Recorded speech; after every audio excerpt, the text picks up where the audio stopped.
Marcus Aurelius wrote the most quoted self-help book in human history. And he didn't write a single word of it for you. Or for anyone else. Ever.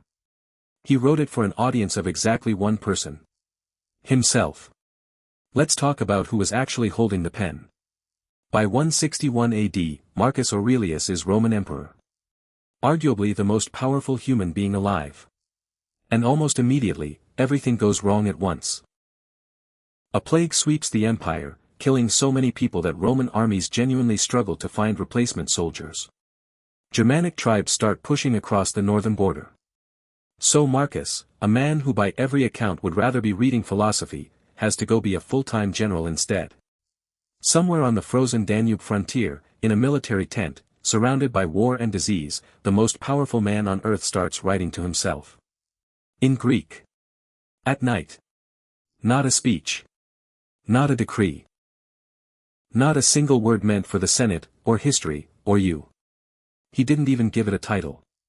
The Greek heading later editors found was ta eis houton. Which translates to himself. That's it. That's the whole book. A grown man's diary that happened to survive. You have power over your mind, not outside events. Realize this, and you will find strength. Solid advice. Truly inspiring. Written by a guy who was, at that exact moment, losing a war against a plague he could not control at all. Here's the part that should honestly make you laugh a little. Historians who've actually studied the text point out something almost nobody mentions: it's repetitive. Very repetitive. He tells himself the same handful of lessons, over and over, in slightly different words, months apart. Which means the wisest man in Rome was clearly still failing to believe his own advice. Multiple times. In writing. That we can all still read. The people I deal with today will be meddling, arrogant, dishonest, jealous, and surly. That's not a Stoic mantra. That's a man mentally preparing himself for a bad commute. Marcus Aurelius, arguably the most self-disciplined man in the ancient world, basically invented the "ugh, people are the worst" pep talk. 2,000 years before anyone had a job to complain about. And it's not just people that got the pep talk treatment. The nearer a man comes to a calm mind, the closer he is to strength. Meanwhile, actual Rome, on fire, diseased, and under invasion. Look, calm minds are great. Sometimes you also just need the plague to stop. But here's where the story stops being charming. Because Marcus wasn't just managing his temper. He was managing an empire's succession. For nearly a century before him, Rome had one rule that actually worked. Choose your successor based on merit. Not blood.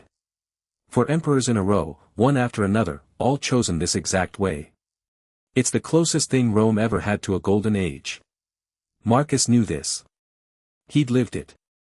He'd been chosen this exact way himself. Take care not to be Caesarified, or dyed in purple. His own words. A direct warning to himself about the corrupting pull of absolute power. And then, in 177 AD, Marcus Aurelius broke the one rule that had kept Rome stable for 100 years. He named his own son. Commodus. 16 years old. Joint emperor. Not the most capable man in Rome. His son. The exact mistake his own writing had spent years warning against. Quick pop culture correction, since a certain movie got this part wrong. In Gladiator, Commodus smothers his father to death to seize power early. That never happened. Marcus died of natural causes. Most historians think the same plague that had been tearing through the empire for years. Commodus didn't need to kill him. Marcus handed him the empire himself. Willingly. Which is arguably worse. Commodus's reign that followed is remembered as an almost complete disaster.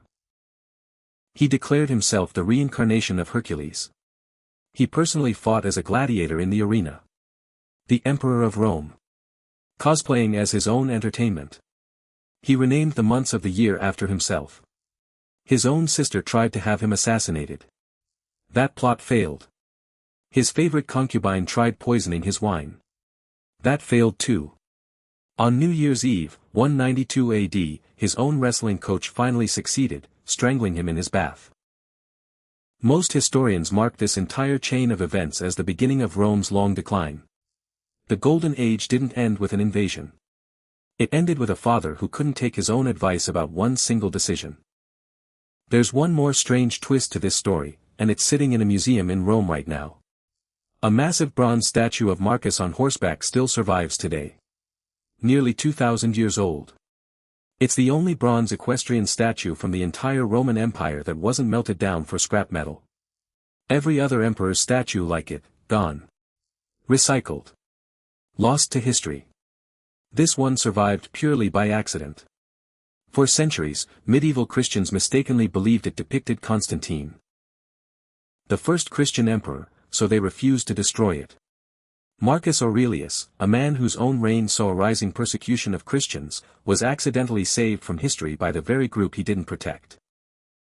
So here's where this actually lands. Marcus Aurelius wrote a book, in secret, to nobody, and it somehow became the most quoted piece of self-help writing in the world.